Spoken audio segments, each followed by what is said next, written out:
एक बार एक विदेशी भारत भ्रमण करने आया,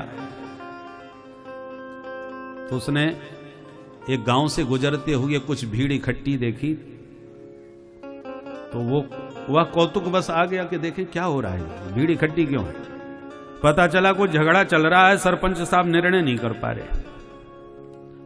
तो वो भी खड़ा होकर के देखने लगा क्या मामला है, परंतु उसने जब वो झगड़ा सुना तो उसकी आंखें फटी रह गई। क्या झगड़ा किस बात का था? एक किसान ने दूसरे किसान को अपना खेत बेच दिया। बेचने के बाद जिसने खरीदा उसने हल चलाया, और हल चलाते समय उसी खेत में से सोने की मोहरों से भरा हुआ एक कलश निकल पड़ा। पूरी तरह सोने की मोहरें उसमें भरी हुई थी। तो वो कलश लेकर के जिससे खेत खरीदा था उस किसान के पास गया, भैया तुम्हारे खेत से ये स्वर्ण कलश निकला है, इसमें खूब सोने की मोहरें हैं, ये तुम्हारे निश्चित पूर्वजों की धरोहर होगी, इसलिए इसको आप ग्रहण करो, तुम्हारी अमानत है। पर जिसने बेचा था उसने कहा, भैया जब मैंने खेत बेच ही दिया तो उसमें राख निकले, फसल निकले या सोना निकले, उससे मुझे क्या लेना देना है। जब खेत बेच दिया तो उस पर मेरा कोई अधिकार नहीं रहा, इसलिए ये पैसे से मैं हाथ नहीं लगा सकता, अब ये मेरा नहीं है, ये तो मैं दे चुका, तुम संभालो। उसने कहा, भैया मैंने खेत की कीमत तुम्हें दी है, ये सोने के कलश की कीमत थोड़ी दी है। तुम्हारा खेत है तो तुम्हारे पूर्वजों ने किसी ने गाड़ा होगा, इसमें मैं इस पैसे से हाथ नहीं लगाऊंगा, ये तुम संभालो। ये विचित्र दोनों का झगड़ा सरपंच साहब के पास पहुंचा, गांव इकट्ठा हुआ, पंच लोग इकट्ठे हो गए। समझ में नहीं आ रहा था कि ये किसका अधिकार बनता है, बेचने वाले का या खरीदने वाले का, ये धन किसका माना जाए, ये चर्चा चल रही थी। तो विदेशी बड़ा है आश्चर्यचकित हो गया।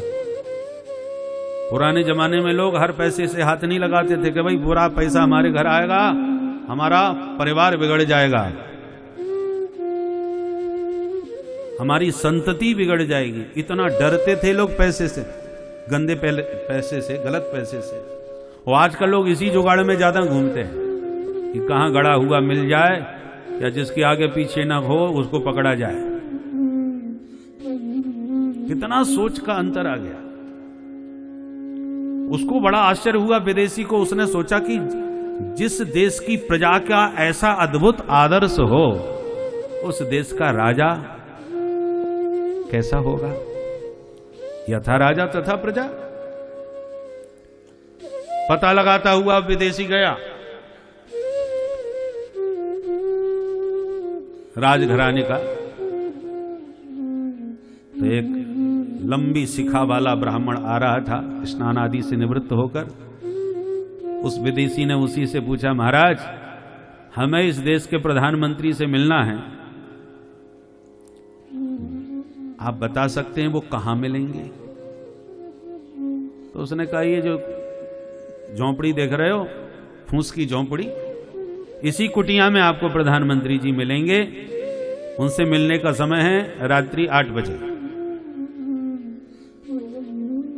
इससे और भी अधिक आश्चर्य उस विदेशी को हुआ, प्रधानमंत्री इस झोंपड़ी में मिलेंगे, गजब की बात है भाई। तो ठीक 8 बजे वह विदेशी उस झोंपड़ी में कुटिया में भी आया।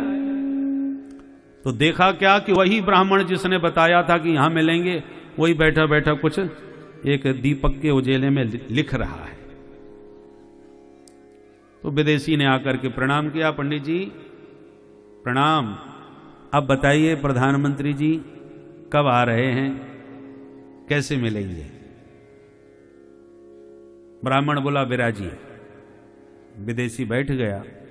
ब्राह्मण ने तुरंत एक दूसरा दीपक जो रखा था पास में ही उसको प्रज्वलित किया और जो जल रहा था उसको बुझा दिया और फिर कहा, अब बताइए आपका कैसे आना हुआ, क्या जानना चाहते हैं, क्योंकि मैं ही इस देश का मार्गदर्शक प्रधानमंत्री हूं, लोग मुझे चाणक्य के नाम से जानते हैं।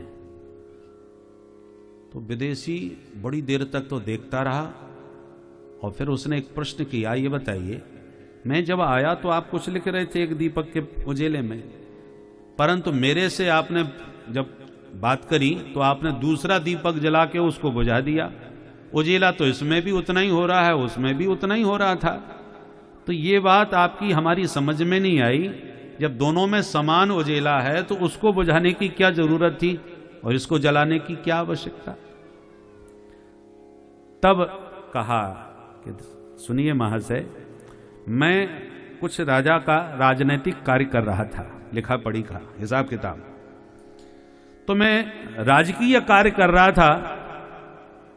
तो राजा का जब भी कोई कार्य किया जाता है तो राजा की तरफ से खर्चा पानी दिया जाता है। तो मुझे तेल दिया गया जिससे हम दीपक जला करके राजकीय कार्य करें। तो राजा का काम है तो राजा का दीपक जला रहे थे। अब हम तुमसे बात कर रहे हैं, मेरी व्यक्तिगत आपकी चर्चाएं हो रही हैं, कोई उससे राजनीतिक कोई संबंध नहीं है। तो जब मेरी व्यक्तिगत आपसे चर्चा हो रही है तो राजा का तेल मैं क्यों खराब करूं। जो मुझे वेतन मिलता है अपने खर्चे के लिए, मैंने अपना निजी दीपक जलाया, क्योंकि निजी कार्य में निजी अपने तेल का व्यय होना चाहिए। और जब राजकीय काम करूंगा तो राजा का तेल खर्च करूंगा, फिर अपना क्यों। इसलिए मैंने अपना दीपक जला के राजा का दीपक बुझा दिया। विदेशी बोला, मुझे समाधान मिल गया। उसने प्रणाम किया, धन्य है। जहां के प्रधानमंत्री और मार्गदर्शक महापुरुषों का ऐसा आदर्श हो, ऐसा चिंतन हो, उसी देश की प्रजा में ऐसा चरित्र उपस्थित हो सकता है कि वो कहता है धन तुम्हारा और वो कहता है धन तुम्हारा। ये आदर्श भारतवर्ष का रहा है। बोल भारत माता की जय हो। और यही आदर्श प्रस्तुत करने के लिए भगवान के संपूर्ण अवतार भारत भूमि में हुए। जो 24 अवतार शास्त्रों में वर्णन हैं, उनमें से एक भी अवतार भारत के बाहर नहीं हुआ, सारे अवतार भारत में हुए। क्यों? क्या यह कहा जा सकता है कि भगवान भी भारतीय हैं? अरे जब बार बार भारत में आते हैं तो फिर भगवान भी भारतीय हो गए। पर प्रश्न उठता है, तो भगवान भारतीय हैं तो फिर उनको जगन्नाथ जगदीश क्यों कहा जाता है? जगत में केवल भारत तो नहीं आता।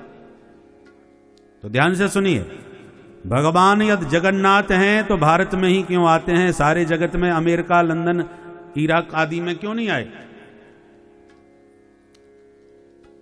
और यदि भगवान जगन्नाथ हैं तो भारत में ही क्यों आते हैं, और भारतीय हैं तो जगन्नाथ क्यों कहे जाते हैं? अब इसका समाधान भी सुन लिए ध्यान से। बात ऐसी है, भगवान तो सारे जगत के मालिक हैं और संपूर्ण संसार भगवान का ही विराट शरीर है। किंतु शरीर में हमें समस्त अंग परम प्रिय हैं। हाथ भी हमारा, पैर भी हमारा, पेट भी हमारा, सिर भी हमारा, संपूर्ण अंग हमारे हैं और सभी हमको प्यारे हैं। किंतु फिर भी हमारे पैर कट जाएं तब भी हम जिंदा तो रह सकते हैं। हाथ भी कट जाएं तब भी जिंदा रह लेंगे। आंख फूट जाए तो अंधे बन के रह लेंगे। बहुत से अंगों के अभाव में जिंदगी जिया जा सकता है जिंदगी को, परंतु हार्ट अटैक हो जाए तो तब कुछ नहीं हो सकता। शरीर कितना भी मस्त स्वस्थ हो और हार्ट गया तो जैसी आराम। बोलो राधे राधे। उसी प्रकार संपूर्ण संसार भगवान का शरीर है, पर भारत भूमि भगवान का हृदय है। और भारत के हृदय में धर्म की धड़कन धड़कती रहे तो सारे विश्व में धर्म का संचार होता रहेगा। और भारत से कहीं धर्म की हानि हो गई तो सारे विश्व से धर्म का पराभव हो जाएगा, धर्म समाप्त हो जाएगा। इसलिए धर्म संस्थापनार्थाय संभवामि युगे युगे। इसलिए बार बार भगवान धर्म की स्थापना करने के लिए भारत भूमि में ही प्रकट होते हैं। बोल भारत माता की जय हो।